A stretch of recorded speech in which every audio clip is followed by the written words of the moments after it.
Master, do what Ironbar says. I will. Yeah, I will.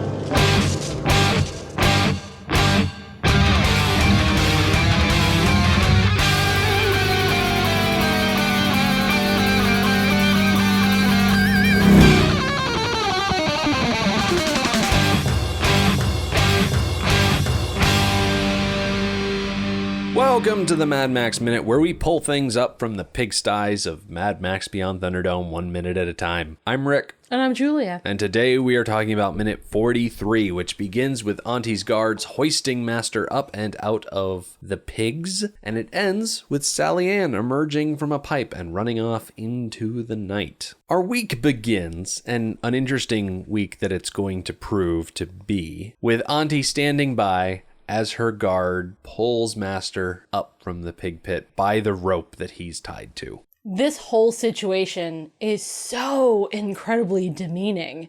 That's a good word for it.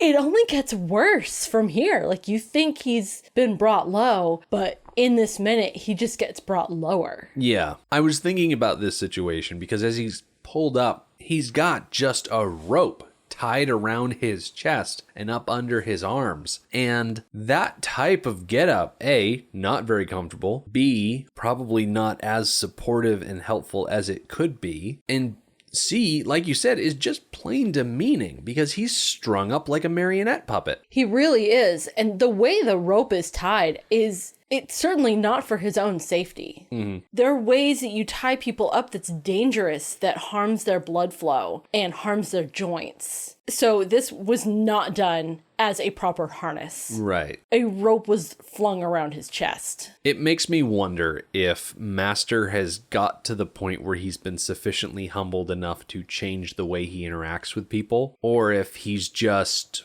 the same old Master, just taking a couple of lumps on the chin. Right, biding his time. Mm-hmm. I think we'll know the answer to that question by the end of the movie. Yeah. I'm very much looking forward to analyzing Master specifically after we've seen this journey that he's gone on to see how he finishes up the film. Mm-hmm. And to see if I can find some sympathy for him. Well, we're going to see a lot of him during the final chase of this movie. Mm-hmm. So there's that. He doesn't play a huge role, but it will be interesting to see how he interacts with the waiting ones, because those worlds are going to collide. Yes.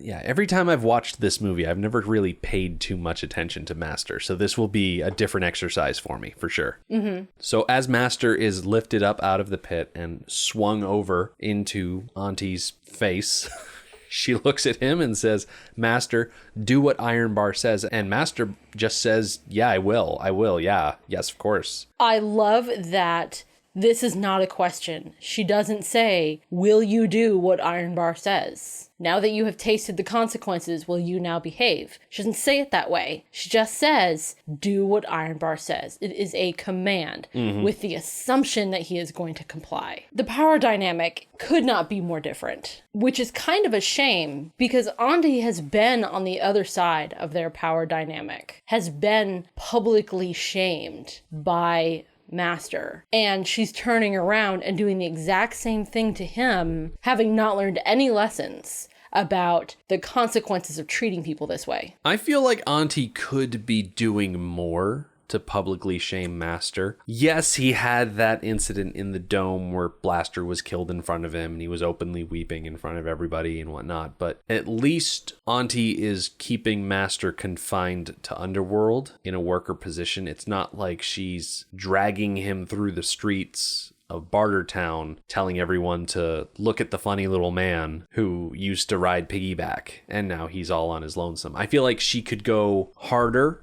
on being vindictive. So I understand what you're saying. Like, she's giving him a really hard time. I just feel like if she really wanted to, she could do a little bit more.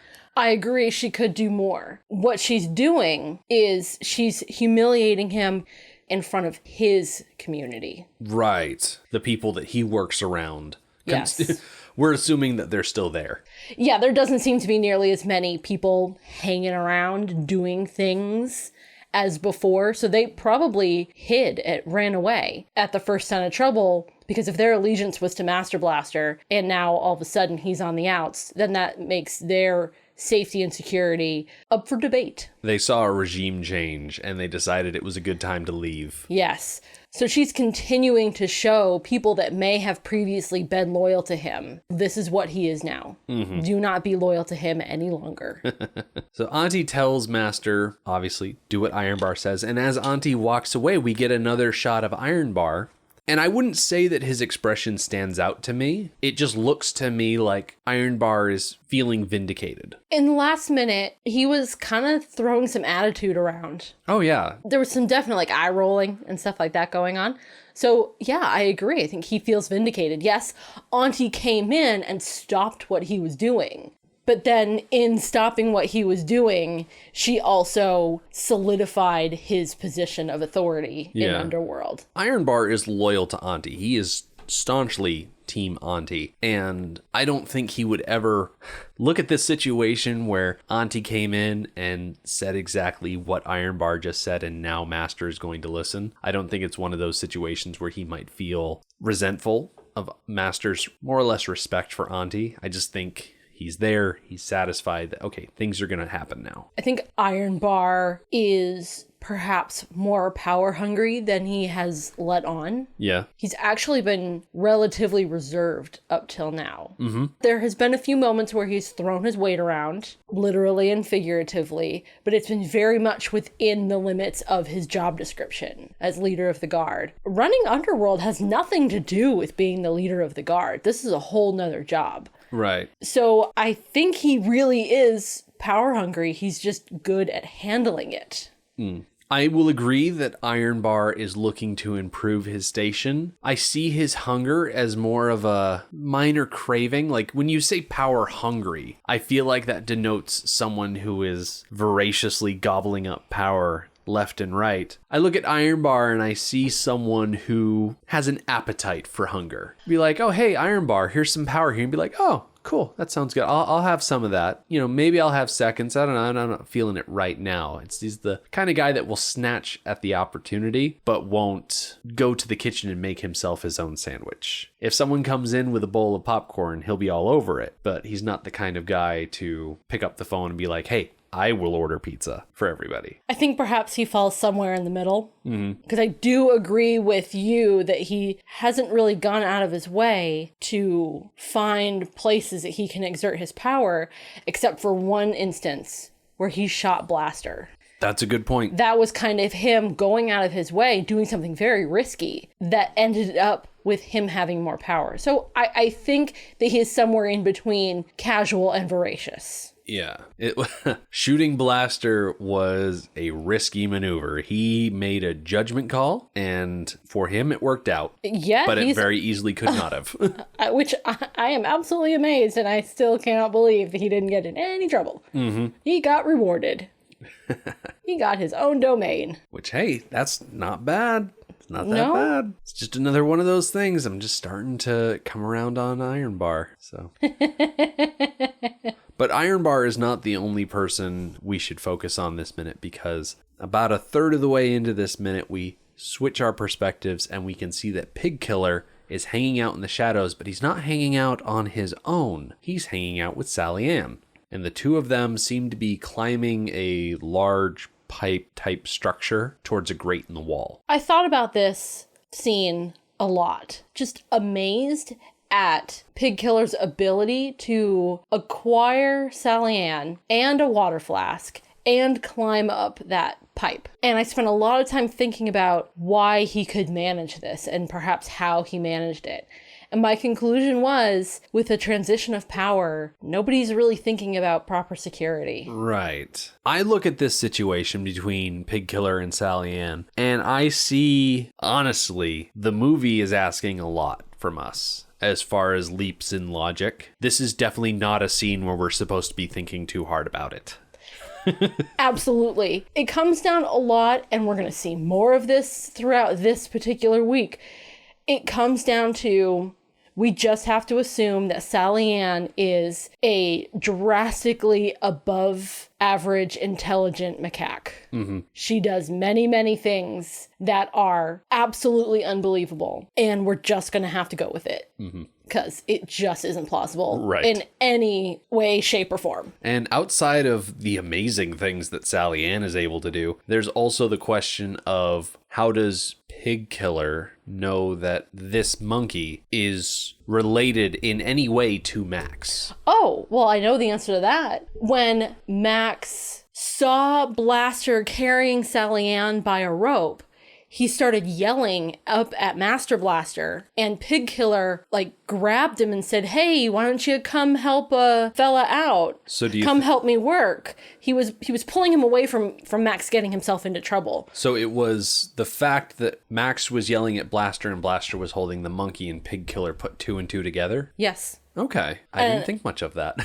And I think it goes both ways. Sally Ann, which we've already decided is a above average intelligent macaque, saw Max and Pig Killer together in a friendly, non-confrontational manner and knows that she can trust Pig Killer, that he is friendly to Max and can help her help Max. Yeah, because Sally Ann is very cooperative in this situation. Pig Killer has tied a water flask around her waist and is climbing up this pipe with her. And she's not fighting him. She's not flailing around or anything like that. She's going up with him willingly. Yeah, they are absolutely cooperative here. And since we see this alliance just now, we don't know how they got to this point. It's entirely believable that their cooperation was mutual. Like they came to each other and knew that they could use the other one to help this person. Okay, so we've sort of established that Pig Killer's probably not on the ball. Like he's probably lost a few of his marbles, right? Yes, I think so. What if, and this is going to sound utterly ridiculous and people are not going to like it, what if Pig Killer thinks he can talk to animals and he finds Sally Ann, starts talking to her, thinks that she's talking back, and just in some weird way they can understand each other, so that Pig Killer is essentially like the Disney princess of the Mad Max world. And so he works it out with Sally Ann. Okay, I'm going to give you water. You need to go find Max, essentially. I need you to help him. And Sally Ann will be like, yes, I know Max. I will help him out perfectly fine. Well, there's no evidence in this movie, and especially not in this scene, to refute your idea. So I guess it's plausible. I will freely admit it's a dumb idea. I just like the visual of Pig Killer having killed a pig because the pig is like depressed or something like that. Maybe the pig has a broken leg and the pig's like, oh, Pig Killer, or whatever his name was before I need you to put me out of my misery. I'm miserable down here. I just need you to do it. And Pig Killer's like, I will do this as an honorable thing. I will Kevorkian you for a great justice. And he gets caught by the guards and they don't believe him that, no, the pig asked me to kill it. Okay. I mean, honestly, with all that happens in this movie, why not? Yeah, this is kind of another moment where we're reminded this is a different style of movie. Yep. One thing that I do appreciate about this shot of them climbing up this giant pipe is that when we see this giant hole in the wall, it's revealed over the course of this minute that it leads outside, and I appreciate that they have some sort of way to get either noxious fumes out or at least fresh air in to Underworld. Yeah, they would have to, or people would be getting sick and dying. That much feces just everywhere. And not only that, but all the fires that are burning and the conversion process from methane to electricity, those all have byproducts. And if this is the only vent, I'm not sure that's enough. I would certainly hope there's more than just one vent. Yeah, this is the only one we see. When we come back in through a vent, I believe it's this same vent. I think so, yeah. Speaking of coming back through this same vent, we are going to find out later that it is more or less person-sized. But at this point, it only needs to be monkey-sized, because Pig Killer is going to take Sally Ann and put her through the bars of this pipe, and she's going to scurry off. This also made me wonder why Pig Killer or anybody else who realized this was a vent to the outside, which it's probably common knowledge considering that's where the fresh air comes from, why nobody ever used this to stage an escape. I think I just answered my own question in my head. Because the lapse in security that is going on right now, it's probably the only time that it's not being watched. It's not in a secluded spot. It's pretty much out in the open, on the wall. It's very easy to see from that central platform. In fact, at the very beginning of this shot, where Pig Killer puts Sally Ann through the bars, we can see all the way through to the main platform of the power generator train thing. Mm-hmm. And you can see a couple of the guards walking around. One of them is holding on to Master's rope and is more or less helping him walk around, taking a lot of the weight off. So it's just a matter of Master kicking off and moving around that way. So you think the guards that are currently overseeing Underworld, and more accurately overseeing Master specifically, aren't the usual Underworld guards? They're more Auntie's guards? Yeah, I think Aunty replaced Blaster with a couple of her guards that are going to keep Master on a literal leash. And I kind of see that as a missed opportunity, because we never really get to see a good mobility solution like we did back in Road Warrior. Remember that gimbal that the mechanic would ride on? Yes. He'd get pushed around and raised up and down and moved around and everything like that. The idea of a mobility solution has come up before, and my question is, why does he need a mobility solution? He can walk, and just because his legs are shorter doesn't mean he needs a mobility solution. I see it as not so much him not being able to walk. It's just, I think with his specific version of dwarfism, it probably is very tiring for him to move around. I mean, granted, he's old to begin with, so he's probably not moving as fast as he once did when he's not rushing to get to Blaster in the Thunderdome. He's probably not as agile or speedy. He definitely can't reach as high as he needs to. And I feel like in the absence of Blaster, we could have seen a couple of cool ideas for helping Master get around Underworld. We already know that they have some sort of system that the prisoners are chained to up in the ceiling. We could have had this sort of hanging track system, and Master is going around in some sort of chair that he can raise and lower with ropes and move around Underworld that way. It'd be kind of like a Baron Harkonnen thing from Dune, except this is with pulleys and little motors and things. That's exactly what I was picturing in my head. The other day I saw a video, like a sales video, like, you know, a commercial. Right. A sales video. An ad. Yeah. For a sling that you use to move a patient from like a wheelchair to the bed. Mm-hmm. Something like that. But it is hanging from a track on the ceiling. So that you could move them from the bed all the way to the bathroom without having to put them in the wheelchair in the middle. That kind of thing. And the tracks, like train tracks, can switch. Mm-hmm. So you can have a track that heads to the bathroom, but you can also have a track that heads to the kitchen and a track that heads to the living room, so that they have access to the entire house more simply than getting them in and out of a wheelchair all the time. Yeah, I imagine if Master never had Blaster and had to work in Underworld, he probably could have thought up something like that. Yeah. And implemented it. It's just he never had to because he always had Blaster around. Right. You know, that makes me wonder, I don't think we've ever asked this question before, but who engineered the prisoner's chain system? Probably Master. He seems to be the only one with any kind of scientific or engineering knowledge or ability. Yeah. So he probably created that and had it built.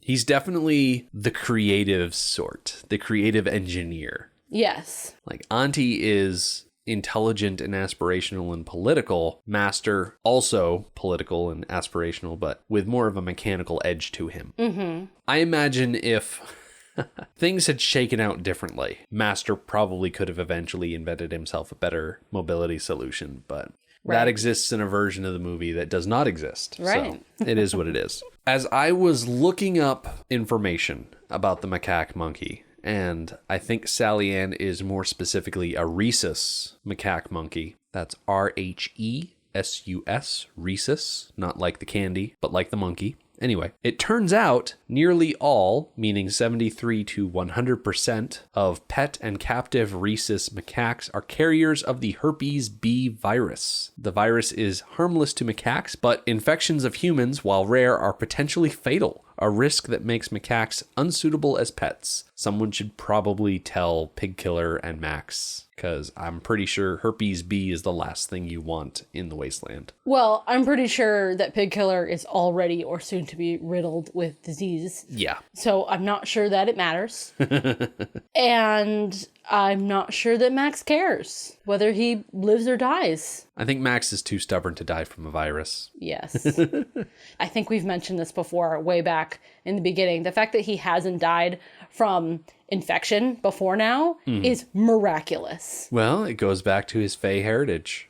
Like Max himself said, he's a fairy princess.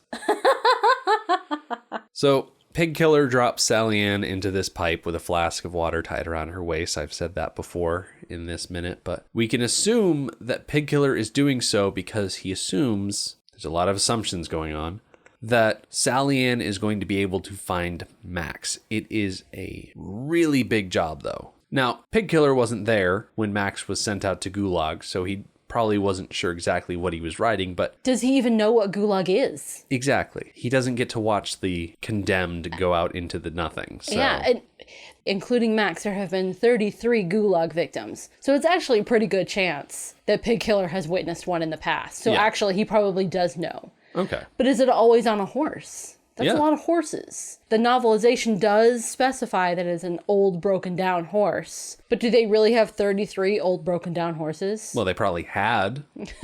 That's just a lot of horses to be in a poor enough condition that you don't mind getting rid of it. Yeah. Well, someone in the wasteland has got to be out breeding horses, because we've seen a fair amount in this movie already. True. And maybe they're not very good at it. So maybe a lot of their horses end up being weak and broken down and near death anyway. So what's the point? Use them for the Gulag. Yeah. I don't think I want to get too deep into the preposterous nature of Pigkiller expecting Sally Ann to catch up to Max on this horse, because there's plenty of time to talk about that in later minutes. Oh yeah, we can obsess over that later.